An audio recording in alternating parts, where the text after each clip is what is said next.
For this first album, can you take us back to your favorite tour lineup and maybe a favorite tour memory? So favorite tour memory is so favorite lineup for me was I you see me have to pause for a second 'cause I'm in a dear want to miss nobody. But I know we did a lot of shows with Nine, Channel Live. There was a tour that we all did, and I believe the Alcoholics, we might have linked up with them on a few of those legs too, or at least a few shows. But they and Beat Nuts. Mm. Beat Nuts. Which I was so mad we didn't get to sit and really do tracks with Beat Nuts. Yo. Um, but we was on tour and back then it was the comfort van, them comfort vans, and you drop the seat back and that's it. That's how you crash. Right. No, and people see the tour bus and all them thing that, yeah, okay. But the first set when you was that trying to get on or trying to get your buzz, that first set was a comfort van, my dude. And some of the shows when you reach is all a barn, in the Midwest. I remember one of the shows was in a barn, right? So Wow. before Crucial Conflict, hey, in the middle of Crucial Conflict, yeah.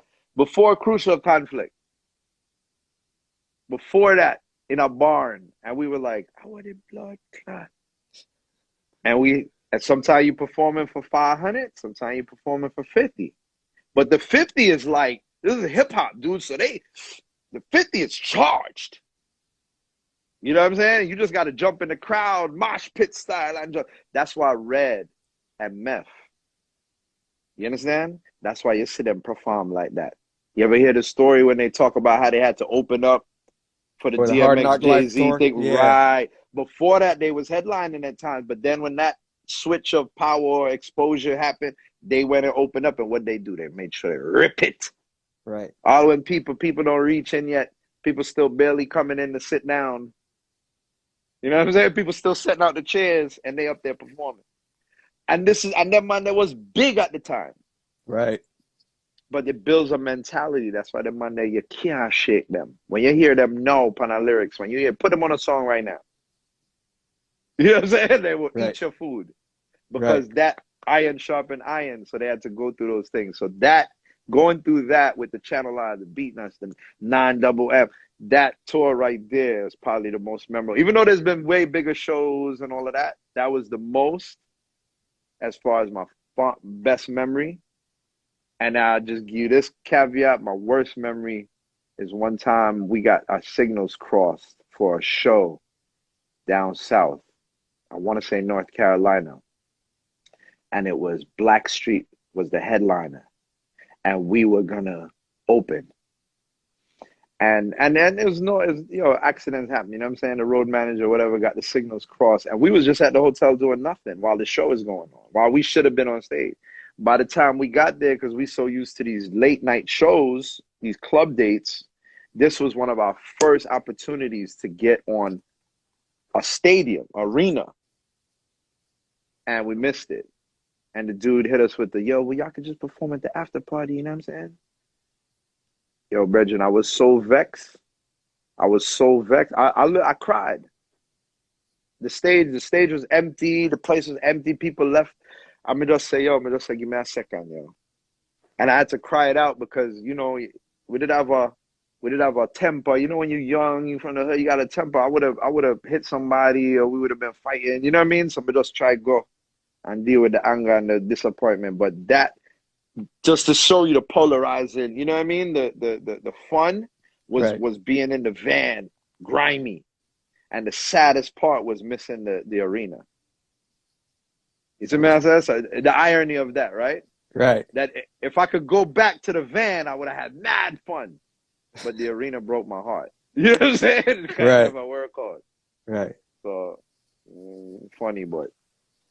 No doubt. So the album does its thing. Where does the Bush Babies find themselves at this point?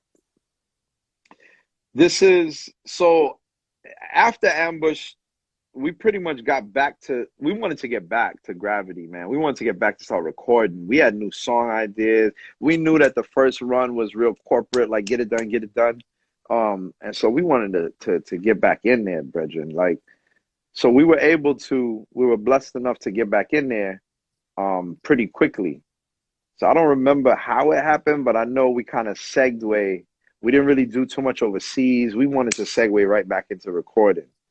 And I think, you know, even, I'll be honest, even now, man, Gravity is like, I'm very proud. Like, you can't put Gravity on right now. And I'll put it up against, you know, to hold its own and to maintain as a vibe, head nod and everything beginning to end lyrically too, like in my opinion. So that's the one I'm really, really, really proud of. You know what I'm saying? Because I know we sat down and it represents us. You see me? 95, you guys ended up on the soundtrack, Blue in the Face for Brooklyn Movements. Do you remember that moment? Yeah, vaguely. To be honest, that was I don't remember if we were asked to do it, our manager had the link, or Salam had a placement on it. And one of the ways it went, but it happened really fast. It happened really fast. And to be honest, I didn't have a vibe for it. You know what I mean? It just, that's why it ended up being like a Buju knockoff. You know what I mean? Kabuja walk like a champion. I mean, there's a Brooklyn walk in Brooklyn. It was like that dub plate energy. You know what I'm saying? Like I don't think we really sat with that one. It just happened fast.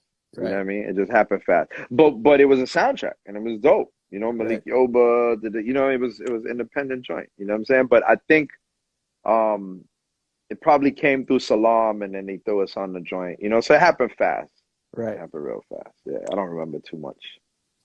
So what was the game plan going into the sophomore album? The sophomore album was, like I said, we just wanted to get back to recording, man. Like we didn't feel like we did us on the first album, you know? We were just happy, full of energy. But that second album, man, that's when I said, like, Mr. Man got a chance to sit down, man. He pulled out, they got the SP12, the SP1200, man. And for all the producers that, like, it had a different, you know, it just had a way about it. And he was making that thing sing. Yeah, he was just banging out joints. We were working on joints. And then Sean J. Period and Khalil and Mr. Man were real tight, just kind of going back and forth, brainstorming. And he was coming with joints. And then, you know, Pos, Big Brother Pos came with the bing banger. You know what I'm saying? Like that was, and we had did records, most and his brother and a female named Cess. So it was Mos, it was DCQ and Cess. They had a group called UTDs, and they were signed to Mercury or Polygram.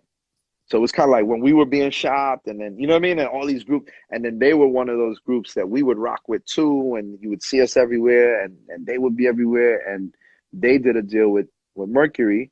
I say that to say we had a joint on the first album that was supposed to make it. I think it got cut. I'm sorry, some of this foggy. But long story short, we ended up doing 2 joints with Mos because we wanted to make sure that he got on there.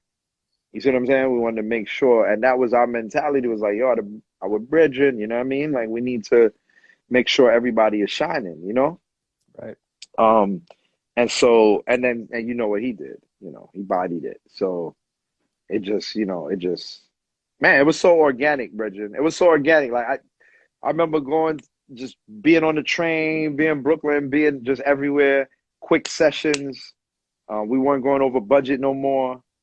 It was quick, organic, fun. And that really represents us for sure. What adjustments do you think you made personally from the first album to the second, if any, or did you stick to the script? No, responsibility. We took like, before I think we were more so looking like, you know, you got signed, right? So big man, yo, was signed, these grown-up signed, like, yo, I'm here to rip the mic, like, you know? And then we started realizing like, yo, we gotta get these beats. We gotta, you know? And so we had developed a little something because remember we run things, had that burn, that real burn. So we had love in New York. We had play. We had, outlets. The issue came because when we finished the album, and this might be jumping ahead slightly, but this will jump into when we finished the album. I was living in Jersey at the time. I had left, copped a place, trying to get out of the rah-rah, right? So I'm in Jersey and I went to the mall. I'm gonna go to the mall. Imagine this. You just finished your album and DJ Jazzy Joyce just got the love song. I'm talking about white label type. Just got the joint. You giving it to all the New York DJ. And she burning it. Yo, I love this joint. First time you hearing this song ever.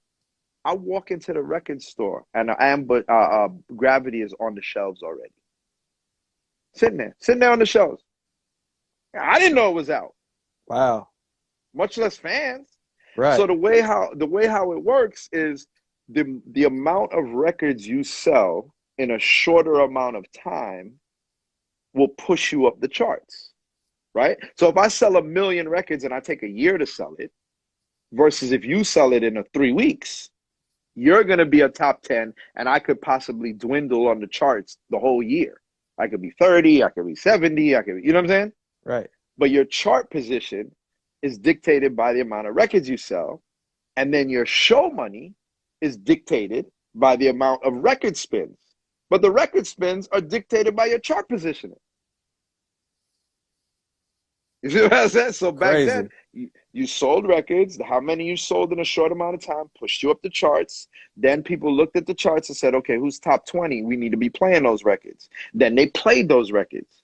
Then when you hear the records, you say, yo, I like that. Or you don't even like it and it just becomes an earworm and you can't forget it. Now when the show happens, you know the song. So you'll enjoy the show.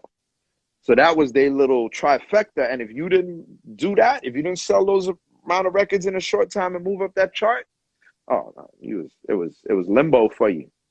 Right. You had to go figure it out. Wow. Do more shows. Go hustle. Yeah, I never knew that as well. So once they did that to us, I got pissed, to be honest, man. I was just like, I'm done. And then the Caribbean tempo come out, Then it's like, yo, I'm done. No, well, you got a contract. Yeah, all right. Bring your gun. Yeah, me have the contract. Enforce the contract. Let me see you enforce the contract. Make me, in other words. I'm done. Put out other songs. Do a remix and take me off it. I'm done. And so once that energy there, nobody know I have nothing to say. You see what I'm saying? Right. Because I'm just saying, no, keep your money. Forget it. Done. I'm going to go back to school. I'm going to go work. I'm done. No, but what? I'm still on the train. I don't have no money. The records are playing everywhere. What you want from me? You made your money, leave me alone.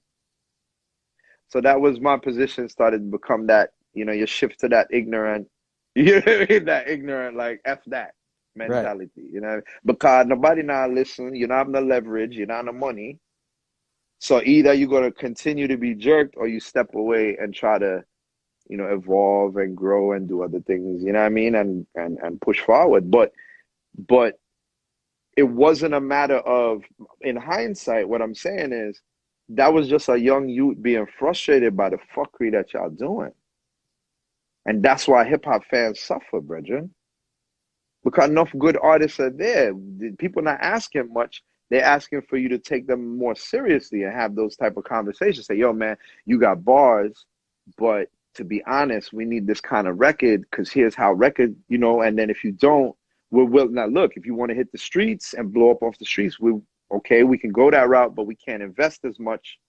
We're going to have to pull back. You're going to have to do it independent. And that's what started happening with P&D deals, right? More P&D deals started happening because they were like, well, let them run the streets and spend their money and we'll just distribute it. And if it pops off, then we're getting something off of it. They can keep the lion's share though. Right. But in our day, it was more, they're coming with the lion's share, giving it to you, giving it to all the groups because hip hop was big. and trying to figure this hip hop thing out, and they just throw you against the wall. If you stick, it's popping. If it starts blowing, then we got this. We're gonna run with it. If not, right off.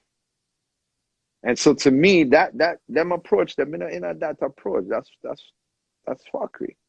That's a fucked up approach. That approach, more people should get punched in their face for that approach, in my opinion. Right. Because if you do it to their kids, or if you do it to them, would I want to fight you? Exactly. You see what I'm saying? So, right. But give thanks that we have evolved since then, and on the backs of veterans before me, man. Enough people before me, brethren, that they really didn't eat. Right. Really didn't eat. You know what I'm saying? Really, that we losing a lot of them now.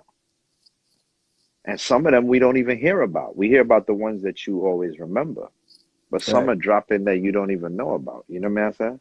Right. So it's very sobering for us as a hip-hop community, because that never gone. You know, we can't think about the 80s when we lost 10 rappers or something.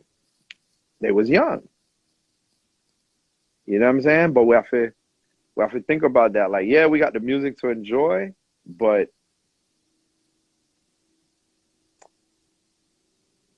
as I mature and stuff, and I see, young cats coming up, I got my seed and stuff, like, I realize, like, what we enjoy from hip-hop is birthed out of struggle. And that's dope. And we fly for that. But now that the struggle is maybe not as prominent or not the topic of discussion, it doesn't mean it left. And as you lose your people, you realize and you start saying, damn, yo, that's when you be like, yo, don't your man got a 500 million? Didn't your man produce, like, can your man, go get your man, son. Your man's dying, yo. You see what I'm saying? And then we that's how we see it as fans. But understand that those two entities probably parted ways 15 years ago and check in on each other every 7 years or 2 years, or send something online real quick. So it's only up to us to build up the community. And until we get a community vibes, then the strength is not there. You know what I'm saying? Right. I mean, I care, and the only strength you're gonna have is money. You need money. Like, you have to blow up. You have to get the bag. No, you have to get all of the bag. Whole heap of the bag. Because you're going to have to buy your support. Right. And if you're not buying your support directly by paying somebody, you buying your support by the image you have to give off at all times. You don't see other man them at the top with all of the dollars. You don't see they starting to try to come down off that ladder and hang out with the people more, until it says love and positivity, until it says stop eating meat and be healthy. And you don't notice that. Right. Because when you reach a certain stage and you reach, all right, I got all the bags. I'm good. Now you're like, all right, I have the bag. What am I to know? Right. I have all of the girls. I have 75 car. I have 9 house. What am I going to know? You know what I mean? And then you see them, now they reaching back, and now they, so it's a good thing. And we have to remember that. Don't wait so long to community up and reach for your brethren. You know what I mean? Right. Put on your brethren. Sorry.